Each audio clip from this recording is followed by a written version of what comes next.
Hi students, അപ്പോൾ നമുക്ക് ഈ സെഷനിൽ നമ്മൾ ഡിസ്കസ് ചെയ്യാൻ പോകുന്നത് സ്റ്റിഫ്നെസ് മെത്തേഡ് യൂസ് ചെയ്തിട്ടുള്ള ഒരു ബീമിന്റെ അനാലിസിസ് ആണ് നമ്മൾ ഡിസ്കസ് ചെയ്യാൻ പോകുന്നത്. അപ്പോൾ നമുക്ക് ഒരു പ്രോബ്ലത്തിനൊപ്പം തന്നെ അതിന്റെ പ്രൊസീജിയർ എങ്ങനെയാണെന്നുള്ള കാര്യം നമുക്ക് ഡിസ്കസ് ചെയ്ത് പോകാം. സോ ക്വസ്റ്റ്യൻ ഇതാണ്, analyse the given beam using stiffness method. Analyse the given beam using stiffness method. ഇവിടെ ക്വസ്റ്റ്യനിൽ നമുക്ക് ഒരു ബീം പറഞ്ഞിട്ടുണ്ട്, അവിടെ ആക്ട് ചെയ്യുന്ന മെമ്പറിൽ ആക്ട് ചെയ്യുന്ന ലോഡ്സ് എത്രയാണ് എന്നുള്ള കാര്യമൊക്കെ മെൻഷൻ ചെയ്തിട്ടുണ്ട്.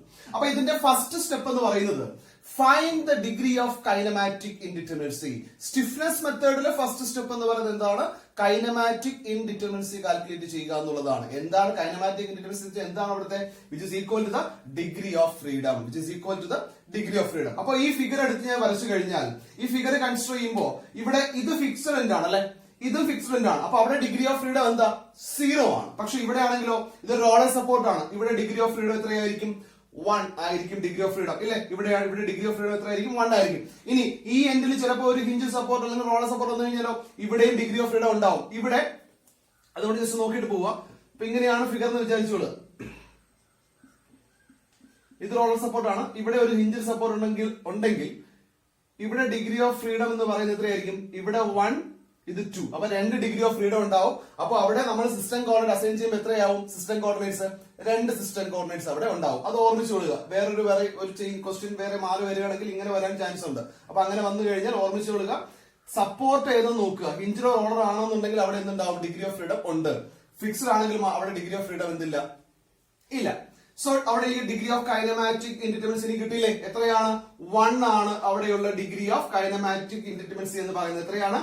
1 ആണ് അവിടെയുള്ള ഡിഗ്രി ഓഫ് കൈനമാറ്റിക് ഇൻഡിറ്റർമിനൻസി എന്ന് പറയുന്നത്. 1 എന്ന് കിട്ടി. രണ്ടാമത്തെ സ്റ്റെപ്പ് 2 എന്ന് പറഞ്ഞാൽ എന്താ? Assign system coordinates to position of independent joint displacement. Independent joint displacement നമ്മൾ എന്ത് കൊടുക്കുക?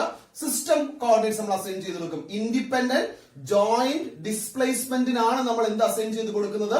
സിസ്റ്റം കോർഡിനേറ്റ് അസൈൻ ചെയ്ത് കൊടുക്കുക. അങ്ങനെയാണെങ്കിൽ ഇവിടെ ഇൻഡിപെൻഡന്റ് ജോയിന്റ് ഡിസ്പ്ലേസ്മെന്റ് എത്രയാ? ഇത് ഇവിടെയാണ് അല്ലെ, ഈ റോളർ സപ്പോർട്ട് ആണ്. അപ്പൊ അങ്ങനെയാണെങ്കിൽ അവിടെ ഞാൻ എന്ത് അസൈൻ ചെയ്ത് കൊടുത്തു? സിസ്റ്റം കോർഡിനേറ്റ് അസൈൻ ചെയ്ത് കൊടുത്തു. അവിടെയാണ് ഞാൻ എന്ത് അസൈൻ ചെയ്ത് കൊടുക്കുന്നത്? സിസ്റ്റം കോർഡിനേറ്റ് ഞാൻ അസൈൻ ചെയ്ത് കൊടുക്കുന്നത്. ഒരു മൂന്നാമത്തെ സ്റ്റെപ്പ് എന്ന് പറയുന്നത് assign element coordinates to end moments. End മൊമെന്റ്സിന് എന്ത് അസൈൻ ചെയ്ത് കൊടുക്കുക? എലമെന്റ് കോർഡിനേറ്റ്സ് അസൈൻ ചെയ്ത് കൊടുക്കുക. അതാണ് ഇവിടെ 1 സ്റ്റാർ 2 സ്റ്റാർ 3 സ്റ്റാർ 4 സ്റ്റാർ. കാരണം എന്താ? ആദ്യം ഇത്ര എടുക്കുക, അവിടെ 1 സ്റ്റാർ 2 സ്റ്റാർ കൊടുത്തു. അടുത്ത് വരുമ്പോഴോ ഇത് കൺസിഡർ ചെയ്യുക, 3 സ്റ്റാർ 4 സ്റ്റാർ കൊടുത്തു. എലമെന്റ് കോർഡിനേറ്റ്സും അസൈൻ ചെയ്ത് കൊടുത്തു. അതായിരുന്നു നമ്മുടെ മൂന്നാമത്തെ സ്റ്റെപ്പ് എന്ന് പറയുന്നത്. അഞ്ചാമത്തെ സ്റ്റെപ്പും സിമ്പിൾ ആണ്. ഫിക്സഡ് ആൻഡ് മൊമെന്റ്സ് കാൽക്കുലേറ്റ് ചെയ്യുക എന്ന് പറയുന്നതാണ് അഞ്ചാമത്തെ സ്റ്റെപ്പ്. ഒരുപാട് ഡീറ്റെയിൽ ആയിട്ട് അത് പറയേണ്ട ആവശ്യമില്ല. അപ്പൊ അങ്ങനെയാണെങ്കിൽ നമുക്ക് അറിയാം അല്ലെ, ഇവിടെ UDL ആണ്. ഇവിടെ UDL ആണ് എന്നുണ്ടെങ്കിൽ എന്തായിരിക്കും? WL²/12 ആണെന്നുള്ള കാര്യം അറിയാം. അതുപോലെ തന്നെ പോയിന്റോട് വരുമ്പോൾ WL/8 ആണെന്നുള്ള കാര്യം അറിയാം. അതിന്റെ സൈൻ എങ്ങനെ വരുന്നു എന്നുള്ള കാര്യം അറിയാം. സോ നമുക്ക് അഞ്ചാമത്തെ സ്റ്റെപ്പ് ഫിക്സഡ് ആൻഡ് മൊമെന്റ്സ് വളരെ ഈസി ആയിട്ട് കാൽക്കുലേറ്റ് ചെയ്യാം. ഇനിയുള്ളത് ആറാമത്തെ സ്റ്റെപ്പ് ആണ്, form the displacement transformation matrix. നേരത്തെ ഫോഴ്സ് ട്രാൻസ്ഫോർമേഷൻ മെട്രിക്സ് ഓർമ്മിച്ചാൽ മതി എങ്ങനെയായിരുന്നു ചെയ്തെന്നുള്ളത്. ഇവിടെയും അതുപോലെ എന്ത് കൊടുക്കുന്നു? ഇവിടെ യൂണിറ്റ് ഡിസ്പ്ലേസ്മെന്റ് ആണ് കൊടുക്കുന്നത്. അപ്പൊ അങ്ങനെയാണെങ്കിൽ സിസ്റ്റം കോർഡിനേറ്റ് ഏതായിരിക്കും? ഒറ്റ സിസ്റ്റം കോർഡിനേറ്റ് ഉള്ളൂ. അതുകൊണ്ട് നമ്പർ ഓഫ് കോളംസ് എന്ന് പറയുന്നത് എന്തായിരിക്കും? 1 ആയിരിക്കും. എത്ര എലമെന്റ് കോർഡിനേറ്റ്സ് ഉണ്ട് ഇവിടെ? 1 2 3 4 4 എലമെന്റ് കോർഡിനേറ്റ്സ് ഉണ്ട്. അപ്പൊ നമ്പർ ഓഫ് റോസ് എന്ന് പറയുന്നത് എത്രയായിരിക്കും? 4 എണ്ണം ആയിരിക്കും. 1 star 2 star 3 star and 4 star അല്ലെ, 4 എലമെന്റ് കോർഡിനേറ്റ്സും അവിടെ ഉണ്ടാവും. അപ്പൊ അങ്ങനെയാണ് എങ്കിൽ ഫസ്റ്റ് സിസ്റ്റം കോർഡിനേറ്റ്സിൽ യൂണിറ്റ് ഡിസ്പ്ലേസ്മെന്റ് കൊടുക്കുമ്പോൾ 1 സ്റ്റാർ വാല്യൂ എന്തായിരിക്കും? 0 ആണ്. 2 സ്റ്റാറിനും 3 സ്റ്റാറിനും എന്തായിരിക്കും? 1 തന്നെ ആയിരിക്കും അല്ലെ. ഇനി 4 സ്റ്റാർ വരുമ്പോഴോ അവിടെ 0 ആയിരിക്കും. ഇത്രയും മാത്രം ഓർമ്മിച്ചാൽ നേരത്തെ ചെയ്തതുപോലെ തന്നെയാണ് യൂണിറ്റ് ഡിസ്പ്ലേസ്മെന്റ് കൊടുക്കുക. 1 സ്റ്റാറിൽ ഫസ്റ്റ് സിസ്റ്റം കോർഡിനേറ്റിൽ ഞാനൊരു യൂണിറ്റ് ഡിസ്പ്ലേസ്മെന്റ് അപ്ലൈ ചെയ്യുമ്പോൾ 1 സ്റ്റാർ എന്ന് പറയുന്ന എലമെന്റ് കോർഡിനേറ്റ് ഉണ്ടാകുന്ന ഫോഴ്സ് എത്രയാണ് എന്ന് ചോദിച്ചു കഴിഞ്ഞാൽ എത്രയായിരിക്കും? 0 ആയിരിക്കും. 2 സ്റ്റാറിലാണെങ്കിൽ അത് 1 തന്നെ ആയിരിക്കും. 3 സ്റ്റാറിലും അത് 1 തന്നെയാണ്. 4 സ്റ്റാറിലാവുമ്പോൾ എന്തായിരിക്കും? 0 ആയിരിക്കും. നേരത്തെ ചെയ്ത അതേ മെത്തേഡ് തന്നെയാണ് ഇവിടെയും ഫോളോ ചെയ്യുന്നത്. ഓക്കെ. ഇനി ആറാമത്തെ സ്റ്റെപ്പ് എന്ന് പറയുന്നത് form stiffness matrix in element coordinates. K star കണ്ടുപിടിക്കുക എന്ന് പറയുന്നതാണ് ആറാമത്തെ സ്റ്റെപ്പ്. അപ്പൊ K സ്റ്റാർ കണ്ടുപിടിക്കുക എളുപ്പമാണ്, വേറെ ഒന്നും ചെയ്യേണ്ട ആവശ്യമില്ല. ഏതൊക്കെ മെമ്പർ ഉണ്ടോ ആ മെമ്പറിന്റെയൊക്കെ ഇൻഡിവിജ്വൽ സ്റ്റിഫ്നെസ് എന്ത് ചെയ്യുക? ഡയഗണലി എഴുതുക. ഏതൊക്കെ മെമ്പർ ഉണ്ടോ ആ മെമ്പറിന്റെയൊക്കെ ഇൻഡിവിജ്വൽ സ്റ്റിഫ്നെസ് എന്ത് ചെയ്യുക? ഡയഗണലി എഴുതുക. നമ്മൾ ഫ്ലെക്സിബിലിറ്റിയിലായിരുന്നപ്പോൾ അതിന്റെ ഓരോ മെമ്പറിന്റെയും ഇൻഡിവിജ്വൽ ഫ്ലെക്സിബിലിറ്റി നമ്മൾ ഡയഗണലി എഴുതിയെങ്കിൽ ഇവിടെ നമ്മൾ എന്ത് ചെയ്യുന്നു? സ്റ്റിഫ്നെസ് എഴുതും. ഇനി ആ ഓരോ ഇൻഡിവിജ്വൽ സ്റ്റിഫ്നെസ്സും കണ്ടുപിടിക്കുന്നതിന്റെ എക്സ്പ്രഷൻ എന്ന് പറയുന്നത് 2EIAB divided by LAB into 2112 ആണ്. Okay, 2EI divided by L into 2112 എന്ന് പറയുന്ന എക്സ്പ്രഷൻ യൂസ് ചെയ്തിട്ടാണ് ഇൻഡിവിജ്വൽ ഓരോ മെമ്പേഴ്സിന്റെ ഫ്ലെക്സിബിലിറ്റി നമ്മൾ അവിടെ കണ്ടുപിടിക്കുക. അപ്പൊ ഇവിടെ ലെങ്തിന് വേരിയേഷൻ ഉണ്ട്, അത് ശ്രദ്ധിച്ചോളേ. കാരണം ഒരു മെമ്പറിന്റെ ലെങ്ത് 9 മീറ്റർ ആയിരുന്നു, അടുത്ത മെമ്പറിന്റെ ലെങ്ത് 6 മീറ്റർ ആയിരുന്നു. ഒരു മെമ്പർ 9 മീറ്റർ, അടുത്ത മെമ്പർ 6 മീറ്റർ. അപ്പൊ അങ്ങനെയാണെങ്കിൽ ഇവിടെ ഐ വാല്യൂ സെയിം ആണ്. 2ei/6 into 2112. അത് സിംപ്ലിഫൈ ചെയ്യുമ്പോൾ എനിക്ക് എത്ര കിട്ടും? ei into 4/9 2/9 2/9 4/9. ഈ മെട്രിക്സ് കിട്ടും. സിമ്പിൾ ആണ്. ഇത് 2/9 അകത്തോട്ട് നമ്മൾ എന്ത് ചെയ്യുന്നു? മൾട്ടിപ്ലൈ ചെയ്യുന്നു എന്നുള്ളത് മാത്രമേ ഉള്ളൂ. അതുപോലെ തന്നെ KBC കണ്ടുപിടിക്കുമ്പോൾ 2ei / 6 ആണ്. കാരണം ഇവിടെ ലെങ്ത് എന്തായി? 6 ആയി. അവിടെ ലെങ്ത് 9 ആയിരുന്നു, ഇവിടെ ലെങ്ത് എത്രയായി? 6 ആയി. സോ 2ei/6 into 2112 എന്നാണ്. സോ അതും സിംപ്ലിഫൈ ചെയ്യുമ്പോൾ എനിക്ക് എന്ത് കിട്ടി? KBC is equal to 4/6 2/6 2/6 4/6 എന്ന് കിട്ടി. e8. അപ്പൊ അടുത്ത് ഞാൻ എഴുതുമ്പോൾ ശ്രദ്ധിക്കുക,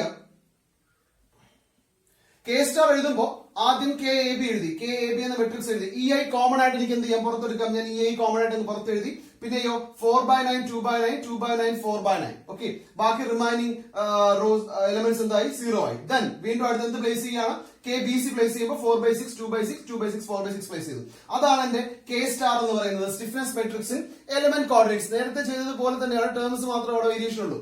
സോ ഇനി അടുത്ത് കണ്ടുപിടിക്കുന്നത് സ്റ്റെപ്പ് 7 എന്ന് പറയുന്നത് സ്റ്റിഫ്നെസ് മെട്രിക്സ് K കണ്ടുപിടിക്കുക. K is equal to എന്തായിരുന്നു? നമ്മൾ അതിൽ ചെയ്തായിരുന്നെങ്കിൽ ഫ്ലെക്സിബിലിറ്റി മെട്രിക്സ് ആയിരുന്നു അല്ലെ. ഇവിടെ സ്റ്റിഫ്നെസ് മെട്രിക്സ് കണ്ടുപിടിക്കുന്നു. K is equal to D transpose into K star into D എന്നാണ്. D ട്രാൻസ്പോസ് എന്ന് വെച്ചാൽ എന്താ? ഡിസ്പ്ലേസ്മെന്റ് ട്രാൻസ്ഫോർമേഷൻ മെട്രിക്സ് നമ്മൾ തൊട്ട് മുമ്പ് നമ്മൾ കണ്ടുപിടിച്ചു അല്ലെ. അപ്പൊ അത്ര കിട്ടി. D transpose into K star into D എന്ന് പറയുന്നതാണ് എക്സ്പ്രഷൻ.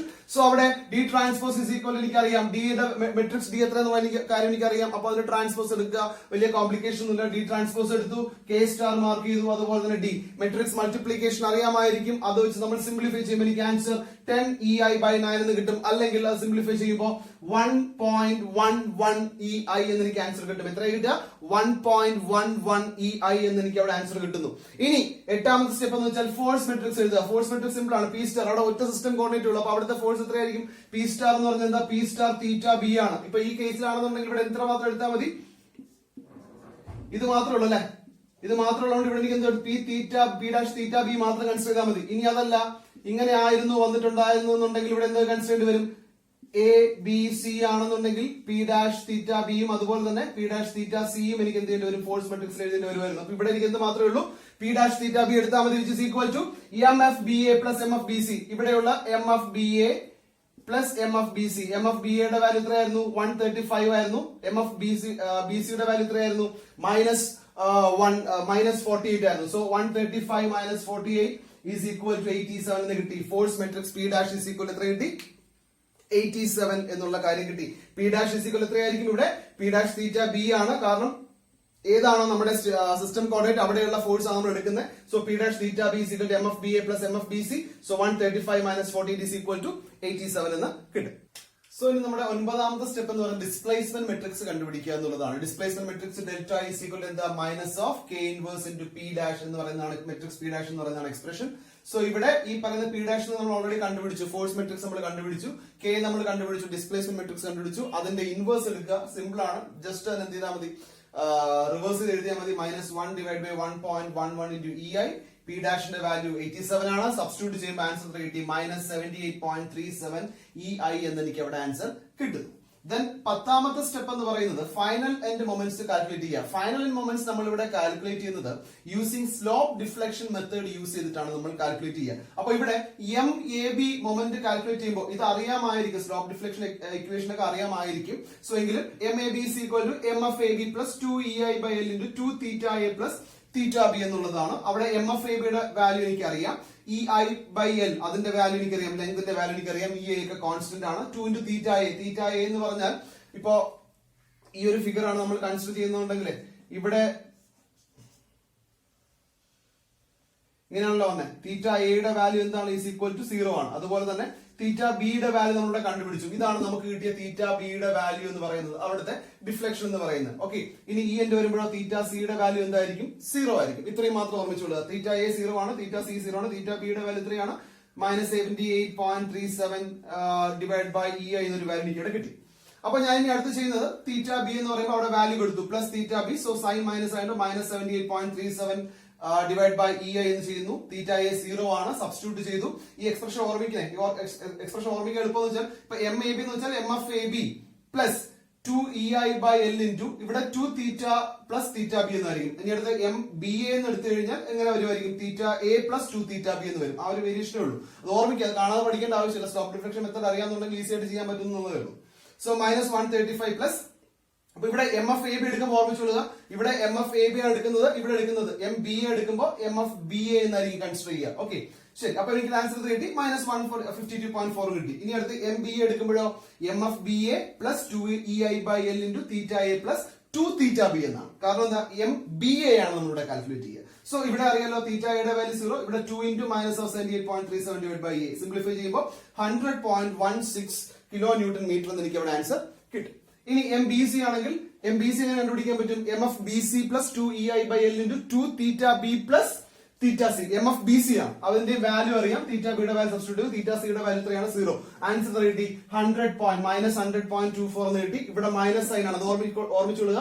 എം ബി സി ആണെങ്കിൽ M F B C plus എന്നായിരിക്കും. ഇനി അടുത്ത് എം സി ബി എന്നാണെങ്കിലോ M F C B plus 2ei/L into C B ആയതുകൊണ്ട് theta B plus 2 into theta C എന്നായിരിക്കും. Okay, so അതും സിംപ്ലിഫൈ ചെയ്ത് 21.87 എന്ന് എനിക്ക് അവിടെ ആൻസർ കിട്ടി. ഇനി 11ാമത്തെ സ്റ്റെപ്പ് എന്ന് വെച്ചാൽ എന്താ? ബെൻഡിങ് മൊമെന്റ് ഡയഗ്രാം വരയ്ക്കുക എന്നുള്ളതാണ്. നമുക്കിവിടെ ഓരോ എൻഡ് മൊമെന്റ്സ് നമുക്ക് അറിയാലോ. എം എ ബി അറിയാം 152.41 ആണ്. എം ബി എ നമുക്കറിയാം 100.24 ആണെന്നുള്ള കാര്യം നമുക്കിവിടെ കിട്ടിയിട്ടുണ്ട്. 100 പോയിന്റ് സംതിങ് എന്നുള്ള കാര്യം കിട്ടി. അതുപോലെ തന്നെ എം സി ബി എന്ന് പറഞ്ഞാൽ എത്ര കിട്ടി? 21.87 കിലോ ന്യൂട്ടൺ മീറ്റർ ആണ് എന്നുള്ള കാര്യം കിട്ടി. ദെൻ അതുപോലെ തന്നെ അവിടെയുള്ള ഫ്രീ മൊമെന്റ് ആയി നമുക്ക് വരയ്ക്കറിയാം. യു ഡി എൽ കാരണം ആണെങ്കിൽ എങ്ങനെ കണ്ടുപിടിക്കാൻ? W² 8 ആണ്. അതുപോലെ തന്നെ പോയിന്റ് ലോഡ് കാരണം കണ്ടുപിടിക്കാൻ അറിയാം. ആൻസർ 202 ഉം 96 കിട്ടി. സോ ഈ പറയുന്ന end moments minus free moment diagram ആയിരിക്കും നമുക്ക് ആവശ്യമായിട്ടുള്ള ഫൈനൽ ബെൻഡിങ് മൊമെന്റ് ഡയഗ്രാം എന്ന് പറയുന്നത്. ഇത്രയും കാര്യങ്ങൾ മാത്രമേ ഉള്ളൂ ഈ പറയുന്ന അനാലിസിസ് ഓഫ് ബീമിൽ ചെയ്യാനായിട്ട്. വളരെ സിമ്പിൾ ആണ്. ഇൻ കേസ് സിസ്റ്റം കോർഡിനേറ്റ്സ് 2 വന്നു കഴിഞ്ഞാലും മെട്രിക്സിന്റെ വലുപ്പം കൂടുന്നു എന്നുള്ളത് മാത്രമേ അവിടെ വരുന്നുള്ളൂ. സോ അങ്ങനെ ഒരു പ്രോബ്ലം കൂടെ ഞാൻ എന്ത് ചെയ്യാം? ഈ ഒരു വീഡിയോയുടെ കൂടെ ഞാൻ നിങ്ങൾക്ക് ഇമേജ് ആയിട്ട് ഞാൻ അറ്റാച്ച് ചെയ്തിട്ടുണ്ടാവും. ഓക്കെ, സോ ഇവിടെ നമുക്കൊരു സിമിലർ കാറ്റഗറി ഓഫ് പ്രോബ്ലം നമുക്ക് നോക്കാം. ഇതും സ്റ്റിഫ്നെസ് മെത്തേഡ് യൂസ് അനാലിസിസ് ആണ്. ആദ്യം കൈനമാറ്റിക് ഇന്റർവെൽസ് കണ്ടുപിടിക്കുക, സിസ്റ്റം കോർഡിനേറ്റ്സ് അസൈൻ ചെയ്യുക, അതുപോലെ എലമെന്റ് കോർഡിനേറ്റ്സ് അസൈൻ ചെയ്യുക, ദെൻ ഫിക്സഡ് മൊമെന്റ്സ് കാൽക്കുലേറ്റ് ചെയ്യുക. ഫിക്സഡ് മൊമെന്റ്സ് കാൽക്കുലേറ്റ് ചെയ്താൽ ഡിസ്പ്ലേസ്മെന്റ് ട്രാൻസ്ഫോർമേഷൻ മെട്രിക്സ് കാൽക്കുലേറ്റ് ചെയ്യുക, then K A B K B C കണ്ടുപിടിക്കുക. ദെൻ അത് കിട്ടിക്കഴിഞ്ഞാൽ കെ സ്റ്റാർ നമുക്ക് കണ്ടുപിടിക്കാനായിട്ട് പറ്റും. കെ സ്റ്റാർ കണ്ടുപിടിക്കുക. കെ സ്റ്റാർ എന്താണെന്നുള്ള കാര്യം മെൻഷൻ ചെയ്തിട്ടുണ്ട് ഓൾറെഡി. അതുപോലെ കെ കണ്ടുപിടിക്കുക, സ്റ്റിഫ്നെസ് മെട്രിക്സ് കണ്ടുപിടിക്കുക, എക്സ്പ്രഷൻ നമുക്കറിയാം, സബ്സ്റ്റിറ്റ്യൂട്ട് ചെയ്യുക. ദെൻ ഡെൽറ്റ കണ്ടുപിടിക്കുക. ഡെൽറ്റ കണ്ടുപിടിക്കാനുള്ള എക്സ്പ്രഷൻ അറിയാം. അതിൽ ഇൻവേഴ്സ് എങ്ങനെ കാൽക്കുലേറ്റ് ചെയ്യണം എന്നുള്ള കാര്യം നമുക്കറിയാം. ഓൾറെഡി നമ്മൾ ഡിസ്കസ് ചെയ്തിട്ടുണ്ട് ഇതൊക്കെ മുൻ പ്രോബ്ലംസിൽ. അതുപോലെ ലാസ്റ്റ് എന്ത് ചെയ്യുക? ഡെൽറ്റ കണ്ടുപിടിക്കുക. Minus of K inverse into P dash ആണ്. പി ഡാഷ് കണ്ടുപിടിക്കാൻ അറിയാം. ഫൈനൽ ആൻഡ് മൊമെന്റ്സ് കണ്ടുപിടിക്കുക. അത് കണ്ടുപിടിക്കുന്നത് എങ്ങനെയാണ്? മൊമെന്റ് ഡിസ്ട്രിബ്യൂഷൻ മെത്തേഡ് യൂസ് ചെയ്തിട്ടാണ് നമ്മൾ, സ്ലോപ്പ് ഡിഫ്ലക്ഷൻ മെത്തേഡ് യൂസ് ചെയ്തിട്ടാണ് നമ്മളത് കണ്ടുപിടിക്കുക. Okay, then bending moment diagram വരയ്ക്കുക. Thank U.